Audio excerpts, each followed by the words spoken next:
La famille, le monsieur que vous voyez là, il fut le porte-parole de Muammar Kadhafi juste avant sa mort. Il l'a combattu à ses côtés. C'est-à-dire qu'il a pris les armes pour défendre Kadhafi. Aujourd'hui, il est avec le fils de Kadhafi qui est candidat aux élections présidentielles en Libye.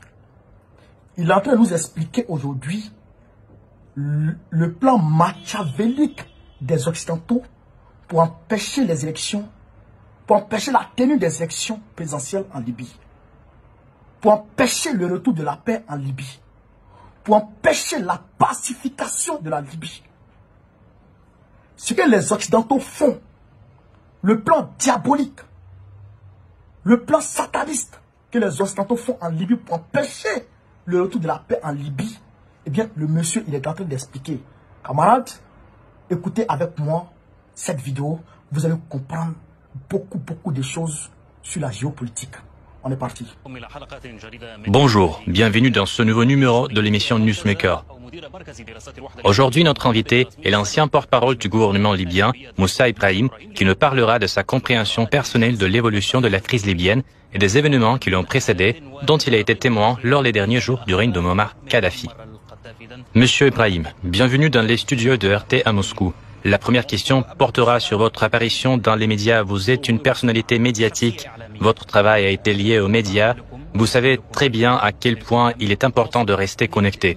Pourquoi n'êtes-vous pas apparu pendant si longtemps dans les médias qui vous auraient permis d'exposer votre vision et votre position sur les événements en Libye? Bonjour. Oui, c'est la première fois depuis 2011 que je suis présent en personne dans le studio d'une chaîne de télévision. Mais je n'avais pas disparu. J'ai accordé de nombreuses interviews à l'aide de communication par satellite ainsi que sur Internet, aux chaînes diffusant en arabe et dans d'autres langues.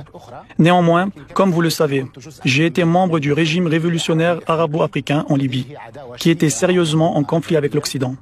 C'est pourquoi, comme beaucoup de mes camarades, j'ai fait l'objet de poursuites pénales et politiques, notamment de la part d'Interpol, où j'ai été pendant des années en tête des listes des personnes recherchées, ainsi que de la part de la Cour pénale internationale. Pour cette raison, il m'était difficile de voyager et d'apparaître dans les médias au cours des 2 ou 3 dernières années. La situation s'est améliorée et je peux maintenant donner des interviews comme celle-ci. Revenons au sujet évoqué au départ. En tant que témoin du début des événements de février et de tous ceux qui les ont suivis, pensez-vous que les erreurs qui ont conduit au conflit armé en Libye et à la polarisation politique qui persiste encore aujourd'hui auraient pu être évitées? Oui, il y avait de réelles chances d'éviter le conflit avant les événements de février, avant cette catastrophe dévastatrice pour la Libye. Le régime révolutionnaire libyen a peut-être fait l'erreur de ne pas avoir profité de ces opportunités au niveau social, au niveau de l'interaction avec les tribus, ainsi qu'au niveau idéologique et politique, pour réparer les fautes commises avant les événements de février. Néanmoins, même après ces événements, il restait de nombreuses options pour sortir de la situation, que le régime révolutionnaire libyen avait effectivement trouvées et ouvertement appuyées. Ces options consistaient à collaborer avec des tribus qui faisaient partie de la Jamaïria, de l'histoire et de la culture libyenne et partageaient une identité libyenne commune. Il était également possible d'interagir avec l'Union africaine, qui a déclaré publiquement qu'elle se trouverait en Libye pour aider à résoudre la crise. Il y avait beaucoup de moyens pour la réconciliation du peuple libyen, même des moyens religieux, puisque le régime révolutionnaire libyen a appuyé les initiatives de dizaines de personnalités religieuses. En outre, il était possible de faire appel aux organes législatifs existants à l'époque, tels que le Congrès général du peuple et les congrès populaires territoriaux. Il y avait aussi une armée libyenne unie, et pourtant tous ces canons ont été rejetés ou plutôt détruits par les bombes de l'OTAN. Ces bombes ont tué des personnalités religieuses alors qu'elles défilaient pacifiquement dans les villes libyennes. Ces mêmes bombes ont frappé les tribus libyennes. L'armée libyenne a été anéantie. Le Congrès général du peuple, le comité populaire général et la direction du pays ont été détruits. Et donc, lorsqu'un pays est réduit en cendres par des bombes, il est difficile d'engager un véritable dialogue entre les gens. Néanmoins, on parle aujourd'hui de réconciliation et de dialogue. Croyez-vous que le peuple libyen soit maintenant prêt à interagir avec des personnalités célèbres de l'époque de Muammar Kadhafi? Aujourd'hui, en 2023, 12 ans après la catastrophe survenue en Libye, le peuple libyen sait exactement quelle en était la cause. À présent, on n'a pas besoin de Moussa Ibrahim ou de n'importe quel média pour expliquer ce qui s'est passé au peuple. Tous les Libyens ont maintenant compris que ce qui se déroulait en Libye avait été planifié de l'extérieur, puis aggravé par une crise et des problèmes intérieurs. Cela est particulièrement évident maintenant que nous avons franchi toutes les étapes possibles. Depuis les élections parlementaires, la mise en place de structures politiques, le démantèlement et la reconstruction, la réforme des institutions militaires jusqu'au Congrès pour le dialogue et la réconciliation. Les Libyens savent qu'il existe des forces extérieures, à savoir les Britanniques et les Américains, qui, assis dans leur capitale, planifient qui de leurs pions restera dans le jeu politique et qui doit partir. C'est ce qu'ils ont fait en Irak, en Afghanistan et dans de nombreuses autres parties du monde. Les Libyens sont moralement et culturellement prêts à la réconciliation, au dialogue et à la recherche d'une solution. Cependant, la situation en Libye ne permet pas de le faire, car elle a été clairement planifiée pour approfondir la division et le clivage au sein du peuple libyen. La preuve en est le fait qu'avec le plein soutien de l'ONU et de l'Occident, des structures politiques légitimes concurrentes ont été créées. Il s'agit de la Chambre des représentants, du Haut Conseil d'État, du Conseil présidentiel et du gouvernement. Ces structures ont reçu des budgets importants. On les a dotées de groupes armés qui étaient rattachés et elles ont été rattachées en même temps à certaines tribus, zones géographiques et milices. Ce faisant, l'Occident garantissait que ces partis qui avaient reçu les structures qu'il avait créées ne seraient pas en mesure de parvenir à une entente, même si elles le voulaient, parce que leurs intérêts étaient fondamentalement contradictoires, tant du point de vue géographique et financier que militaire. Quels sont les résultats de toutes ces réunions à Bouznika, à Skhirat, à Genève, au Caire, à Paris et à Berlin? Le peuple libyen est-il destiné à suivre le cercle vicieux de négociations interminables, de congrès et de nouvelles structures politiques? Combien de temps cela peut-il durer? 20 ou 30 ans? Dans le même temps, le pillage des ressources pétrolières libyennes, la violation de la souveraineté libyenne, la destruction de l'armée libyenne et la transformation de la Libye ont une épine dans le pied du monde arabe et de l'Afrique. Les tentatives de remettre en question l'identité arabe et musulmane de la Libye et de la transformer en un pays africain marginal qui deviendra une zone de conflit entre les fondamentalistes, les tribus et les différentes ethnies se poursuivent. Tout cela est conçu par des forces extérieures et alimenté par des problèmes internes. Oui, à cet égard, je voudrais poser la question suivante. Est-ce vraiment en plan étranger? Vous avez parlé de nombreuses structures politiques. Ces structures sont composées de Libyens, elles sont dirigées par des Libyens, et des Libyens sont également assis à la table des négociations. Est-il objectif de ne parler que de l'ingérence étrangère comme unique cause de la situation en Libye? Quand un pays est démoli par des bombes, des missiles, des navires de guerre et lorsque les institutions à l'aide desquelles le peuple est capable de garantir sa souveraineté sont éliminées, le peuple est une masse humaine qui a besoin de canaux légitimes et officiels par le moyen desquels il peut déterminer son avenir. Par exemple, pour assurer la sécurité, tout peuple du monde a besoin de forces armées unifiées. Cependant, l'OTAN a complètement détruit les forces armées libyennes avec toutes leurs bases militaires, leur aviation, leurs groupes armés et tout ce qui leur est associé. Le peuple a besoin de structures politiques légitimement élues. L'Alliance a détruit toutes ces structures, éliminé leurs dirigeants et interdit à la population d'en élire de nouvelles. En remplacement, l'OTAN a elle-même désigné de nouvelles structures depuis l'étranger, dans le cadre d'accords étrangers sous les auspices de l'ONU. Le peuple libyen doit également contrôler ses richesses nationales avec l'aide de la National Oil Corporation et de la Banque centrale libyenne. La NOC est contrôlée par les Britanniques et la Banque centrale est gérée depuis Londres, c'est-à-dire que les Britanniques décident qui sera à la tête. En conséquence, le peuple est privé de ses instruments légitimes et de ses moyens de gouvernement. Les Libyens qui sont maintenant sur la scène politique sont des pions qui mettent en œuvre les plans de l'Occident parce qu'ils sont des bénéficiaires financiers qui ont de gros profits.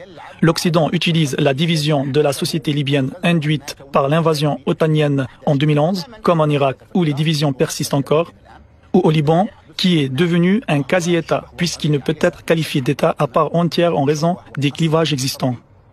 La même chose est arrivée en Afghanistan et en Somalie. La Libye n'est pas sur une autre planète et n'est pas un sujet de science-fiction non plus. Elle est un maillon de la chaîne de contrôle impérialiste établie sur cette région. Ceux qui nient cette logique se trompent, et non pas nous qui parlons de ces faits. Mais la concurrence politique ne joue-t-elle pas également un rôle? Les structures et les autorités de l'ouest du pays font contrepoids à celles de l'est. Qu'en est-il des ambitions politiques renforcées peut-être par l'influence des tribus? Lorsque ces forces arrivent dans un pays et le divisent de cette manière, les gens passent à un mode de vie différent. Ils pensent à la manière de survivre, que ce soit une tribu ou les habitants d'une ville, un père de famille ou un officier de l'armée par exemple. Chaque jour, ils cherchent tous un moyen de survivre ou trouver de la nourriture pour la famille, comment vivre. Bien sûr, cela contribue à approfondir la division et à semer le doute, surtout si quelqu'un a déjà provoqué une guerre civile fratricide en utilisant les groupes armés illégaux qu'il a armés et préparés en 2011. Je parle là de l'OTAN. En amenant des Libyens d'Afghanistan, ceux qui ont combattu dans les grottes de l'Afghanistan, et des mercenaires de Syrie et des pays africains en 2015. En 2016 et en 2017, semant des mines et des fougasses dans tout le pays et y dispersant ces mercenaires. C'est pourquoi les tribus libyennes, historiquement et culturellement impliquées dans le djihad, s'adaptent aux nouvelles conditions, essayant de se défendre, de protéger ce qu'elles ont et de conserver leur petite part des richesses nationales libyennes. Les tribus de la partie est de la Libye se joignent par exemple à un certain projet, la partie centrale et le sud du pays participent à d'autres projets et les tribus de l'ouest s'allient à ceux qui leur fourniront des services, de l'électricité, de l'instruction. L'Occident en est conscient et joue là-dessus comme il a fait dans d'autres pays auparavant. Qu'en pensez-vous? La région traverse une période de réconciliation entre différents États, l'Égypte et la Turquie par exemple, les Émirats arabes unis et d'autres pays, enfin l'Iran et l'Arabie saoudite. Cela peut-il affecter le degré de polarisation en Libye, contribuer à la résolution de la crise libyenne? Oui, c'est possible. Je serai optimiste à ce sujet. De nombreux États de la région et du monde se sont battus entre eux sur le territoire libyen. Ils réglaient leurs comptes les uns avec les autres sur son territoire. Tous ces processus doivent être considérés dans le contexte de ce qui se passe en Ukraine et de l'émergence de nouveaux pôles de puissance, notamment la Russie et les BRICS. Ce qui est un aspect positif et important pour les peuples de l'hémisphère sud. Tout cela pour réduire la pression sur la Libye et diminuer l'influence étrangère sur certains des pays que vous avez nommés. Ainsi, les Libyens seront en mesure de résister à l'influence otano-occidentale et surtout anglo-américaine. Je pense que cette pression énorme sera moindre. Les Libyens pourront se réunir et s'entendre non pas au niveau des pions du jeu étranger des élites politiques, mais au niveau des tribus, des villes, du peuple qui décide réellement du destin de son pays. Ils sont ceux qui ternissent la réputation de la Libye en la compromettant par la coopération avec les services secrets occidentaux. Quant au processus de réconciliation et de dialogue national en Libye, qui fait obstacle à ce processus à l'intérieur du pays? Ce processus est lent car le dialogue correspond parfaitement à la volonté du Royaume-Uni et des États-Unis. Ce dialogue vise à prolonger la crise. Le jeu politique en Libye se déroule dans un cadre donné et à un moment donné. Les Libyens en ont assez et veulent contrôler le processus. Oui. Ils descendent dans la rue et organisent des manifestations pour s'y opposer. Ils réussissent parfois à faire en sorte que certains groupes armés illégaux soient désarmés, que le contrôle de certaines villes soit repris et que certaines zones soient libérées. L'Occident suit de près cette situation, car si cela continue, les Libyens seront prêts. Quand je dis les Libyens, je sous-entends par là l'ensemble du peuple, que ce soit ceux qui étaient du côté de Muammar Kadhafi ou contre lui. Après tout, les Libyens sont aujourd'hui une seule société. Que fait l'Occident? Il fait repartir à zéro la crise libyenne. Comment s'y prend-il? Il rassemble ses pions, propose de nouvelles idées, par exemple de nouvelles élections ou de nouvelles formes politiques, de nouvelles conditions électorales, et puis il introduit des changements dans les activités de la Banque centrale libyenne ou de la National Oil Corporation, entraînant en même temps le système judiciaire dans cette crise. Tout cela est mis en œuvre pour que l'Occident puisse arrêter le mouvement révolutionnaire libyen contre les forces étrangères et entraîner le peuple dans un nouveau jeu électoral politique qui, à mon avis, ne donnera rien de positif aux Libyens, car il ne s'agit que d'une mise en scène visant à faire durer le chaos et la crise et à maintenir la division sur le sol libyen. Peut-on parler maintenant d'une possible chance historique? Dans la ville marocaine de Bouznika, un accord a été conclu sur les lois électorales. Il s'agit de la participation possible aux élections des catégories de citoyens les plus diverses, personnes ayant la double nationalité, militaires, ceux qui ont travaillé sous l'ancien régime. Cette situation ne représente-t-elle pas une chance pour les Libyens d'élire eux-mêmes une certaine personne? L'Occident a nommé des commissions, d'abord 5+5, puis 6+6, et avant cela, il a mis en place une commission composée de 75 membres. La plupart des Libyens sont confus et ne savent pas à quoi servent ces commissions. Et voici ce qui est arrivé. Saïf al-Islam Kadhafi, ayant une popularité absolue auprès du peuple et une position politique forte, profitant du soutien accordé à lui-même et à son programme par de nombreux membres de la société libyenne, s'est annoncé contrairement à la volonté de l'Occident et de ses pions en Libye. L'Occident est tout simplement obligé de tenir compte de la nouvelle situation et de Saïf al-Islam Kadhafi. Kadhafi, il propose un programme national, de même qu'il est obligé d'accepter le fait même de son existence. Mais, à mon avis, les Occidentaux essayent de gagner du temps. Ils savent que si Saif al-Islam entre légalement et de manière transparente dans le processus de l'élection présidentielle, il la remportera par une large majorité. Il gagnera sans condition en dépassant les 51%, peut-être en obtenant les 2/3 des voix, voire plus. Ils ont imposé la conception d'une élection à plusieurs tours. Premier tour, imaginez que leur opinion publique qui nous est imposée dira que le vainqueur du premier tour de l'élection présidentielle, même s'il a obtenu 90% des voix montrant un résultat simplement historique, ne peut pas être considéré comme président de la Libye. Car le second tour des élections doit se tenir. Pourquoi? C'est parce qu'ils veulent sonder la situation en Libye, avec la participation de Saif al-Islam au premier tour. Ensuite, ils décideront que si Saif al-Islam ou une autre personnalité nationale qui leur est opposée gagne, alors ils utiliseront des appels légitimes, lanceront des arguments militaires, ordonneront